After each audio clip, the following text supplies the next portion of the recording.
Saja Boys, okay lang? Kayo na kaya nila. Hello, Marky Mall! We are IC Icon! My name is Icon Ryan. I'm cosplaying as Zoe. Hello, everyone! My name is Margot and I'm cosplaying Rumi. Hello, everyone! I'm Duna and I'm cosplaying Mira from K-pop Demon Hunter. Hello, guys! My name is Gior and I'm cosplaying your Abby. Hello everyone, my name is Lysander. I am cosplaying Baby Saja. Hello, I'm Remy Gabo and I'm cosplaying as Mystery. Hello everyone, my name is Rizaya and I'm cosplaying Jinru from Basaju.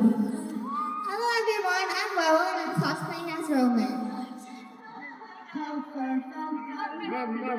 Ayun, actually guys, we have a booth right there. We're selling our, sa left, to your left, and we're selling our prints. We have pins and stickers. And of course, we have K-pop Demon Hunter merch. Yeah, you can choose whoever your bias is from Huntrix or Saja Boy. Meron po kaming socials. You can follow icon_1sound on any social platforms po. Yeah, and we also have some performances coming like throughout this day, and I hope you guys can watch. Siyempre naman, kanina nag-perform na ang Saja Boy. Napanood nyo ba, guys? Sino nakapanood? You watch it? Nice! Later on, meron pang performance coming from... Kaya naman, huwag kayong alas. Stay tuned until the very end kasi marami pang performances ang Icon. Alright, so kalahati, no? So, ano lang, anong performance natin? Catwalk? Kaya? Paano ba? A little dance? Okay, sige. For this time, maunang Huntrix. Alright, so, Huntrix muna.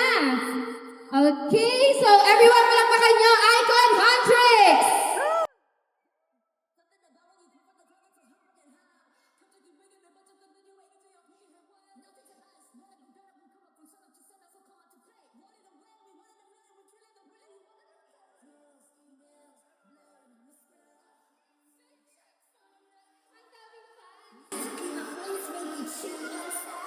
Once again, that is Icon Huntrix!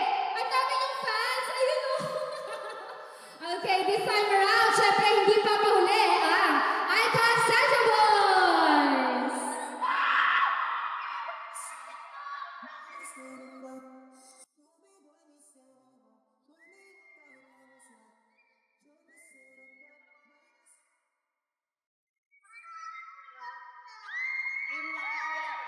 Rewind it and then